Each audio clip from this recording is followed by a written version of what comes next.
পায় না, জায়েদের কোনো কিনারা নেই, জায়েদের কোনো শরীর অস্তিত্ব নেই। যেহেতু কেন ও আপা উর্দু কিতাবে লেখা আছে, বাবা তার হাতখানা কেটে অঙ্গ প্রত্যঙ্গ কেটে বাবা টুকরো করে ছিটে ছড়িয়ে দিয়েছে।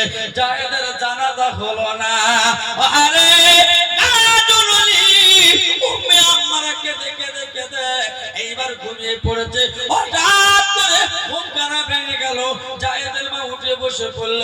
ওরে আমার জায়েদ তুই কোথায়? বাবা পাশের সঙ্গীরা ডেকে বলছে, ও উম্মে আম্মারা তুমি কেঁদো না, তোমার মা বেঁচে নেই, তোমার সন্তান বেঁচে নেই। ও আম্মারা তুমি কেঁদো না, তোমার সন্তান বেঁচে নেই, দুনিয়াতে চলে গিয়েছে। উম্মে আম্মারা ডেকে বলছে, বুবুরা এমন কথা তুমি বলবে না। আমি যখন ঘুমিয়ে পড়েছি, আমার জায়েদ আমার কোলের টুকরো সন্তান, আমার জায়েদ 16 বছরের ছেলে, আমার দুঃখ স্থানে দুঃখ খেয়ে চলে গেছে। তোমরা বলছো আমার জায়েদ বেঁচে নেই, আমি ঘুমিয়ে পড়ি, আমার সন্তান আমার দুগ্ধ পান করেছে। জোরে বলা যাবে না? এ থেকে বোঝা গেল জায়েদ শহীদের মৃত্যু। কিসের মৃত্যু? জোরে বলো, কিসের মৃত্যু?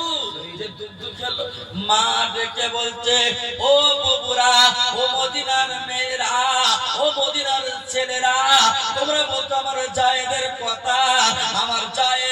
আমার জায়েদের আজকের কাপড় তার জুটলো না, আমার জায়েদের জানাজা জুটলো না, আমার ছেলে জায়েদের বাবার কবর জুটলো না। আমার নবীজি ডেকে বলে, মা, ও জায়েদের মা, ও উম্মে আম্মারা, তুমি কেঁদো না। আমি বিশ্ব নবী আব্দুল্লাহর বেটা, আমি মুহাম্মদ তোমাকে জান দিচ্ছি। মা তুমি বাড়ি চলে যাও, আমি বিশ্ব নবী তোমার জন্য বলিদান দোয়া করে দিলাম। হাসরের ময়দানে মা আর ছেলের সাথে আমি বিশ্ব নবী দাঁড় করাবো।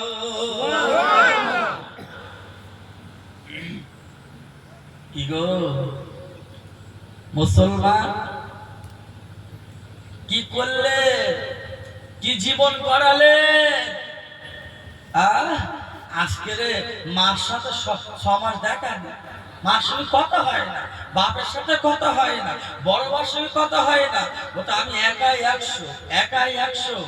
আল্লাহ কি বলে, বান্দা তুই কি করছিস একটু দেখ। আমি আল্লাহ যদি দেই তুই ধরে রাখতে পারবি না, আর আমি আল্লাহ যদি নেই, আমি আল্লাহ দেই যদি তুই কুল কেনারা পাবি না, আর আমি আল্লাহ যদি লেই তুই ধরে রাখতে পারবি না। এ মালিক কে? জোরে বলো কে? আল্লাহ বলে, দিয়ে ধন দেখে মন, কেড়ে নিতে কতক্ষণ। কে পারে? এখান থেকে কতবার কথা বলে গেলাম, ফজলুর সাথে কত হিসাব নিকাশ আলোচনা আমরা মসজিদে করলাম, আজ এসে শুনছি ফজলু নেই। আগামী বছর আমি আসবো, হয়তো আপনাদের খবর হবে নি, আমাদের ছোট পোকা মাওলানা দুনিয়ায় নেই। হয়তো আগামী বছর আমি এলাম, এসব ভাইলে এর টিকিট আছে বাবা, এর গ্যারান্টি কার্ড আছে, এই লাইটটা চলছে 1 বছর গ্যারান্টি, এই পাকা চলছে 1 বছর গ্যারান্টি। পুড়ে যাবে, ঝলসে যাবে, কোম্পানি আবার দেবে, কিন্তু আমার তোমার শেষ হয়ে আবার দেবে না। এই জন্য বলছি, সময় থাকতে দাঁতের মর্যাদা দাও, সময় থাকতে জীবনের দাম দাও, সময় থাকতে আল্লাহর ঘরে ইবাদত করো, এটাই হবে কামিয়াবি। জোরে চিল্লে বলো সুবহানাল্লাহ। প্রাণ খুলে দরুদ পড়ো, আল্লাহুম্মা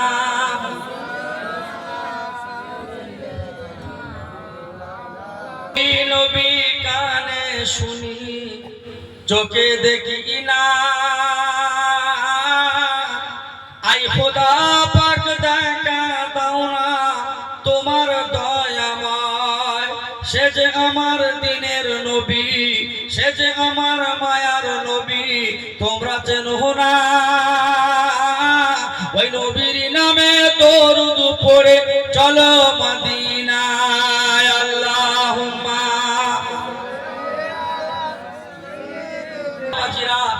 জায়েদের কথা শুনে বোঝা গেল ইমানদার কারে বলে। এত অত্যাচার করলো, এত মারলো, তারপর নবীর কলেমা ছেড়েছে ছাড়িনি। আর একটা কথা বলি, মদিনার আর একটা ছেলে, মক্কা শরীফের আর একটা ছেলে নাম তার আব্দুল্লাহ। আমার এই ক্যাসেট আপনারা শুনেছেন, আমি একটুখানি আলোচনা করে দিয়ে মেন লাইন চলে ইনশাআল্লাহ। কি দিতে পারে ইসলাম একটু বলছি। মক্কা নগরের ছেলের নাম কি বলেছি? আব্দুল্লাহ। এই আব্দুল্লাহ এনার মা নেই, আপনার মা আছে, বাপ নেই, বাপ মারা গেছে। এখন চাচার কাছে মানুষ। কার কাছে মানুষ? চাচার কাছে। চাচা কি করলেন, আমার ভাইপো তো ভাইপোর জমি কিনে দিয়েছে, ঘর বেঁধে দিয়েছে, হ্যাঁ, সুন্দর বাড়ি করে ব্যবসা বাণিজ্য টাকা পয়সা দিয়ে ভাইপো বাড়ি রেখে দিয়েছে। এখন ভাইপো হঠাৎ করে উনি কি করলেন, নবীর প্রেমে পড়ে গেছে। কিসের প্রেমে? নবীর প্রেমে। চাচা চাচা আব্দুল্লাহকে মানুষ করলো। বাবা দিনে দিনে দিনে তার খাওয়া পরা মাকা দেয়, সুন্দর করে লালন পালন করে করতে করতে বহুদিন কেটে গেল। উনি কি করলেন, নবী বংশের চলে গেলেন, নবীর কথা শুনলেন। ওই নবীর কলেমা শুনেছেন। আব্দুল্লাহ কি করে, রাতের বেলা দিনের বেলা চাচার কাজ করে, দিনের বেলা চাচার দাসীগিরি করে, করতে করতে রাতের বেলা যখন ঘুমিয়ে পড়ে উনি নবীজির কলেমা গুনগুন গুনগুন পড়ে। চাচা বেঈমান এইবার কি করলো, ভাইপোর ঘরের দিকে রাতের বেলা গেল। আমার ভাইপো সকাল সকাল শুয়ে পড়ে, ব্যাপারটা কি বুঝলাম না। এইবার চাচা কি করলেন, আব্দুল্লাহর ঘরের নিকটে গেলেন, গিয়ে দেখে নিজের ভাইপো আব্দুল্লাহ উনি টুকটু টুকটু কলেমা পড়ে, লা ইলাহা ইল্লাল্লাহ, লা ইলাহা ইল্লাল্লাহ, লা ইলাহা ইল্লাল্লাহ। আর মাঝে মাঝে মাঝে মাঝে বলে মুহাম্মাদুর রাসূলুল্লাহ। একবার জোরে চিল্লে বলা যাবে না? মাঝে মাঝে মুহাম্মাদুর রাসূলুল্লাহ। চাচা ডেকে বলে, আব্দুল্লাহ তুমি রাতের বেলা টুকটুক টুকটুক করে তুমি নবীজির কলমা পড়ো। হ্যাঁ চাচা আমি কলমা পড়ি। ও ভাইপো তুমি নবীর কলমা তুমি ছেড়ে দাও, তুমি নবীর কলমা তুমি ছাড়ো না, তোকে তো বেকায়দা দেখা দেবে। আব্দুল্লাহ ডেকে বলে, চাচা তুমি আমাকে নবীর কলমা ছাড়তে বলছো, আমি কলমা ছাড়ব না। ও চাচা রে, রাতের বেলা আমি নবীজির কলমা না পড়লে আমার চোখে দ্বারা ঘুম আসে না।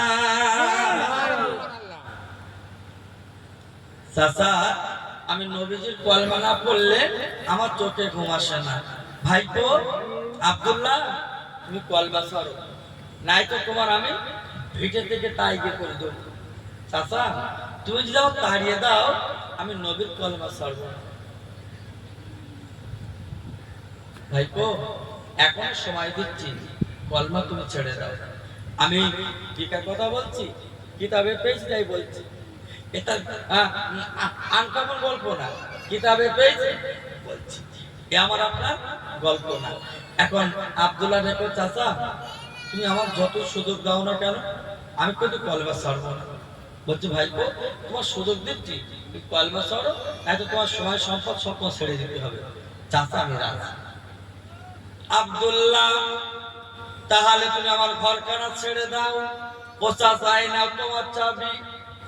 ও ভাইপো তোমার নামে জমি লিখে দিয়েছিলাম। ও চাচা এই নাও তোমার জমির দলিল।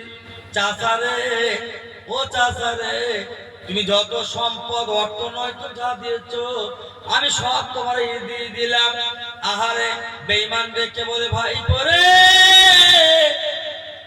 তুমি আমার ঘরের চাবি দিলে, জমির দলিলটা আমার দিলে, টাকা পয়সা সব আমার দিলে, কিন্তু একটা কথা তুমি মাথায় রাখো, তোমার পরনে যে লুঙ্গিটা আছে ওটা আমার টাকায় কিনা ফেরত দাও। তোমার গায়ে যে জামাটা আছে ওটা আমার টাকা, ওটা তুমি আমার ফেরত দাও। তোমার পরনের লুঙ্গিটা আমার টাকা, তুমি ফেরত দাও।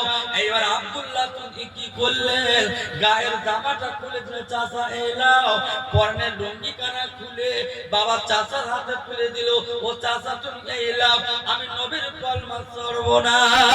আব্দুল্লাহ এই দৃশ্য কি করে দেখবে বাপ, উলঙ্গ অবস্থা।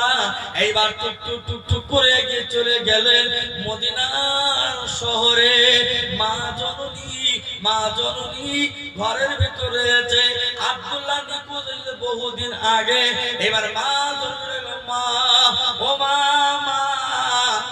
আমি আব্দুল্লাহ, মা দরজা খোলো। আব্দুল্লাহর মা ডেকে বলছে, আরে আমার বেটার আওয়াজ যেন আমার কানে এসেছে। কে বাবা? তুমি কি আমার আব্দুল্লাহ? হ্যাঁ মা, আমি আব্দুল্লাহ। তুমি দরজা খুলো না মা গো, তুমি দরজার ফাঁক দিয়ে একটা কাপড় দাও মা। আমি উলঙ্গ অবস্থা, আমার চাচা আমার জমি নিয়ে নিয়েছে, আমার ঘর বাড়ি নিয়ে নিয়েছে, আমার সম্পদ সব কিছু নিয়ে নিয়েছে, পরনে যে কাপড় ছিল সেটাও নিয়ে নিয়েছে মা। তুমি আমার দরজা খুলো না, তুমি আমার ইজ্জত কেন আমার দেখো না, তুমি আমার একটা কাপড় দাও। আমি কাপড় কেন পরে ইজ্জত না ঢেকেলে তারপর আমি তোমার সঙ্গে কথা বলবো মা। কেউ দেবে? এখনকার সময় ঘর বাড়ি কেউ ছাড়বে? না। মা জননী কি করলেন, ওনার একটা কম্বল দিল, আব্দুল্লাহ জড়িয়ে নিয়ে উনি মায়ের সাথে কথা বলে টুক টুক টুক হেঁটে চলে গেলেন আসহাবে সুফফা বাবে জিবরাইল, আমার বিশ্বনবী দরবারে। যাওয়ার পরে সালাম দিয়ে, আসসালামু আলাইকুম ইয়া রাসূলুল্লাহ, ইয়া হাবিবাল্লাহ, আমি আব্দুল্লাহ এসেছি।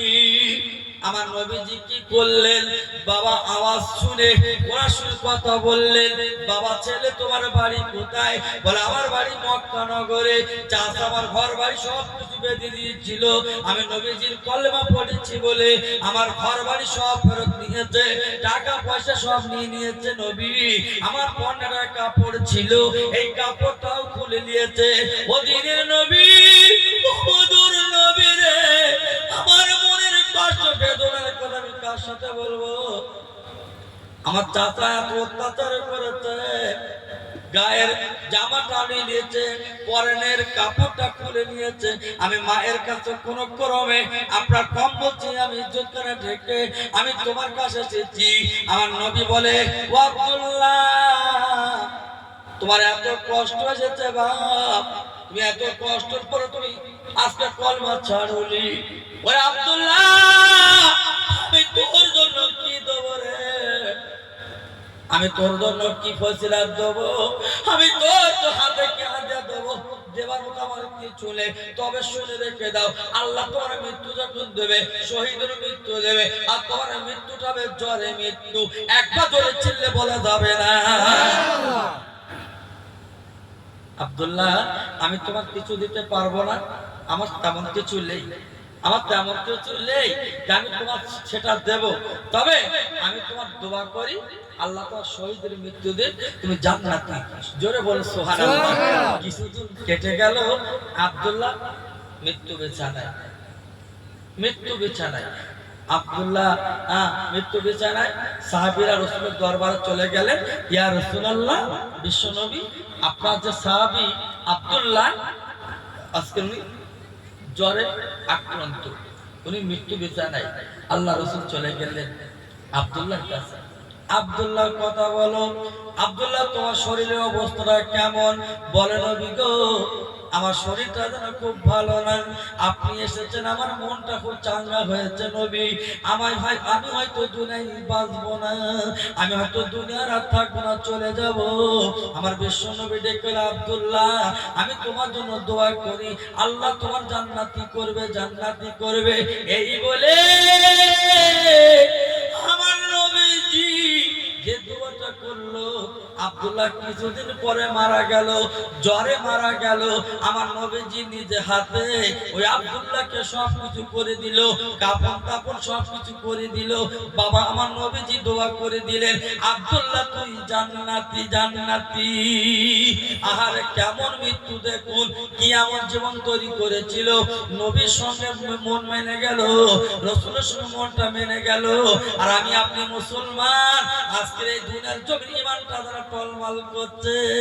একবার ভাবছি কি করি, নামাজ পড়বো, একবার ভাবছি না এমত করবো, একবার ভাবছি না ওইটা করবো। না না না না, এখনো মন ঠিক হয়নি। আমার নবীজি বলেছে সল্লু কামা রাআইতুমুনি উসাল্লি, আমি নবীজি যেমন ভাবে নামাজ পড়েছি ও বান্দা ও বান্দি তোমরা তেমন ভাবে নামাজ পড়বা। তাহলে সেইভাবে নামাজ পড়লে আল্লাহ যদি কবুল করে নেয়, তোমরা সোজাসুজি ইহদিনাস সিরাতাল মুস্তাকিম, সোজা রাস্তাটা যদি মেনে নাও, সোজা পথটা যদি মেনে নাও, আমি আল্লাহ রাসূল বলছি তোমরা সবাই জান্নাতি। আমরা সেটা মানবো না, আমরা মানবো না। আমাদের দিনটা হয়ে গেছে এলিবিলি, সব এলিবিলি হয়ে গেছে। কোনো কিছু যেন ঠিক পাচ্ছি না। পাচ্ছি বা পাচ্ছি পাচ্ছি। এখন ভোটের সময় রাস্তাঘাটে প্রচন্ড ভিড়, কখন মগরিব যাচ্ছে কখন ঈশা যাচ্ছে কোনো ঠিক নেই। আচ্ছা বলুন, এই ভোটটা মাথা পেতে আলাদা করছি, আমরা কিছু পাবো? আপনাদের রাস্তার কল্পনা করবো একটু। এইবার যে আমার গাড়িটা গড়গড় করে গেছে, যে কবর এসছে আমি গাড়ি 2 মাইল আগে গাড়ি হেঁটে আসতে গেছে। যে রাস্তাটা করে দিয়েছে ওরা যে আগামী বছর পর্যন্ত চলবে বলে মনে হয় কেন? ওর লাগবে 30 বস্তা মাটি, দেবে তো 15 বস্তা। আবার তার ঢালাই দিচ্ছে মাটির উপরে, বলে কিচ্ছু হবে না, ওই ভাগ থেকে যাবে। কোম্পানিতে অর্ডার দিয়ে মাটি নেয় ওরা। কোম্পানিতে যত কমা, যত ড্যাম করা মাল সব রাস্তা ঢালাই হচ্ছে। কিন্তু ওগুলো আমাদের বলা বক্তব্য না, বললে তো কাজ হবে না। ওরা আমাদের কথা শোনে? কোনোদিন শুনবে না। ওরা ভোট নেওয়া পর্যন্ত ভাই দিস আমি আছি দেখে দেবো। ভোট নেওয়ার পরে দাদা খবর নেবে আল্লাহ। এখন বাড়ি এসছে, চলো ভাঙা ঘর দাদা তোমার এই ঘর, ঠিক আছে মাথায় দিচ্ছে। এবার মাথায় লেছে। আচ্ছা বলো, এই পাড়া ঘুরতে ঘুরতে ওই মাল ঘর 20-50টা পাওয়া যাবে। প্রত্যেকের বাড়ি কিন্তু ক্যাসেট বেচ গেছে, বলো ওই যে ফাটা ক্যাসেট প্রতিটা বাড়ি গেছে। এইবার ইনশাল্লাহ দেবো। এইবার আমি জিতে যাই, মানে লেবা পর্যন্ত, ভোট লেবা পর্যন্ত যেখানে দেখা হবে সেখানে ঘাড় কাট, যেখানে যাবে দেখা হলি ঘাড় কাট। মানে ভালো মন্দ চলছে, যে ডিক্লেয়ার হয়ে গেল অমুক এমএলএ হয়ে গেছে। এইবার একটা মাল পাবে গাড়ি, এমএলএ লেখা থাকবে, শুধু ছুটতেছে। এইবার আমার গ্রাম ভেসে গেল, কি ধরে গেল, কি উল্টে গেল। বাচ্চারা দেখো কাঁদছে, দেখো আর দেখো সাক্ষাৎ নেই। এই জন্য লাভে লবায়, বিনা লাভে লবায় না। আজকে দেখো যে গরিব মানুষ তারও হাতে হাত যাচ্ছে, কদিন পর কিন্তু দেবে না, কোনদিন দেবে না। এই বিচার করতেন হযরতে ওমর ফারুক রাদিয়াল্লাহু তাআলা আনহু, জোরে বলো সুবহানাল্লাহ। এই ওমরের মতন মানুষ মনে হয় আল্লাহ দুনিয়ায় একটা আনবে, মনে হয় আল্লাহ যদি ওনার যদি হাত আল্লাহ শক্ত করে, হয়তো আমরা একটু ভালোভাবে দাঁড়াতে পারবো। আজকে আমরা শুনেছেন মেদিনীপুরি আলী আকবর সাহেব, আলী আকবর মাওলানার নাম শুনেছেন? গুলি করেছেন, শুনেছেন আপনারা? শোনেননি? আলী আকবর মাওলানা চেনেন না আপনারা? গুলি করেছেন ওনার। আগামীতে আমাদের যে করবে না গ্যারান্টি আছে? পাক্কা ধরা বাঁধা। কি অবস্থা বলে দিন। আল্লাহ রাব্বুল আলামিন কোরআন নিয়ে বিচার করা মানুষ আল্লাহ পাক যেন আমাদের আপনাদের সামনেকে আল্লাহ বড় করে দেয়। জোরে বলে আল্লাহুম্মা আমিন। এই যে কোরআন যে বিচার করে বলে হযরতে ওমর ফারুক রাদিয়াল্লাহু তাআলা আনহু উনি কি করতেন? বাবা সারা দিন টন দিতেন, রাতের বেলা টন দিতেন। কেন কেন কেন? আজকের আমার এই জামানায় আমার এই রাজত্বে যদি একটা মানুষ না খেয়ে যদি মারা যায়, আমি আল্লাহ রাব্বুল আলামিনের দরবারে আল্লাহ যখন হিসাব করবে ওয়া আকিমুল ওয়াজনা বিল কিসতি ওয়ালা তুকসিরিল মিজান, আল্লাহ নিজে পাল্লা ধরবে তাকে দাও ফিল মিজান। ওই দিন আমি কি জবাব দেব? জবাব দিতে পারবো না, জবাব দিতে পারবো না। আল্লাহ মালিক আমার, যদি আমার ভুল ভ্রান্তি হয় ক্ষমা করো। এই রব্বুল আলামিনের ভয়, কোরআনের ভয়। আহার ওমর ফারুক কি করতেন? সারাটা দিন মানুষের খাওয়া পড়া দিতেন, রাতের বেলা উনি ঘুমাতেন না। সারা পাড়া সারা এলাকা গলিতে গলিতে ওমর ফারুক ঘুরে বেড়াতে, সারা রাত উনি ঘুমাতেন না, শুধু টন দিতেন। একদিন রাতের বেলা দেখলেন পাহাড়ের নিকটে ছোট্ট একটা তাম্বু ভাগ, টুকটুক টুকটুক করে আলো জ্বলছে। হযরতে ওমর খাত্তাবের বেটা, এত রাগী তোমরা জানো না। ওমরের ভয়তে বাবা পাহাড়ের মানুষগুলো দৌড়াতো, ওমরের ভয়তে বাবা মানুষগুলো ভয়তে থরথর করে কাঁপতো। বাবা মদ ব্যবসায়ীরা আজকে ভয়তে বাবা কেঁপে পড়তো। একজন মদওয়ালা শুনেছেন আপনারা? রাস্তা দিয়ে যাচ্ছে, মদের ব্যারেল মাথায় নিয়ে হযরত ওমর বলতে দাঁড়া, কতক্ষণ গর্ব হেঁটে রে দাঁড়া। ও দাঁড়িয়ে গেছে, কি তোরে দি? ও হয়তো বলে ফেলেছে দুধ ছিল কি মদ। মদ। ও বলছে মনে মনে আল্লাহ, আর যদি ওমর দেখে মদ আছে আমার দুনিয়া ছাড়া করবে। আমার আল্লাহ রে, এমন কঠিন বিপদে তুমি যদি আজকে রক্ষা করো আল্লাহ, তুমি এই মদকে যদি তুমি দুধ বানিয়ে দাও, আমাকে তুমি বাঁচিয়ে রেখে দাও। আল্লাহ রাব্বুল আলামিন, আমি আজ থেকে নিয়ত করলাম, আমি ওয়াদা করলাম, আমি আজ থেকে এই বিপদ থেকে যদি উদ্ধার হতে পারি, আমি ইমানের কলেমা পড়ে পরিচিত মুসলমান হতে চাই। মাতালে মদ ব্যবসায় মনে মধ্যে শুধুই খেলছে। আমার বলছে প্যাকেট খোল, ও খুলছে। খোদার শান, খুলতে খুলতে খুলতে খুলতে সেই মদের সেই ব্যারেলের ভিতরে আল্লাহ মদকে দুধ বানিয়ে দিয়েছেন। যদি বলা যাবে না, চিল্লে বলা যাবে না। কি ভয় ছিল? ভয়তে আর আল্লাহ দোয়া কবুল করে তোর মনের বাসনা যে সত্যি আজকে ঈমান আনবে। আল্লাহ রাব্বুল আলামিন কি করলেন? মদকে দুধ পানি দিয়েছেন। জোরে বলে সুবহানাল্লাহ। বলতে হুজুর সত্যি কথা বলবো? বলতে হ্যাঁ বল। বলতে আমার এই ব্যারেলে ছিল মদ, আপনার ভাইতে বলেছে দুধ, কিন্তু আল্লাহর কি শান, টাটকা মদ নেইছি বাড়িতে খাবো, আর সেই মদ আজকে দুধ। আমি জীবনে আর মদ আর খাবো না, আপনি আমাকে তওবা করে দিন, ঈমানের কলমা পড়ে আমি মুসলমান হতে চাই। এই আস্তে আস্তে আপনাদের বাজার সাতমুখী বাজার, আমরা লেবিছি কতটা চাটা খাবো, অনেকগুলো পুলিশের গাড়ি, পুলিশের গাড়ি।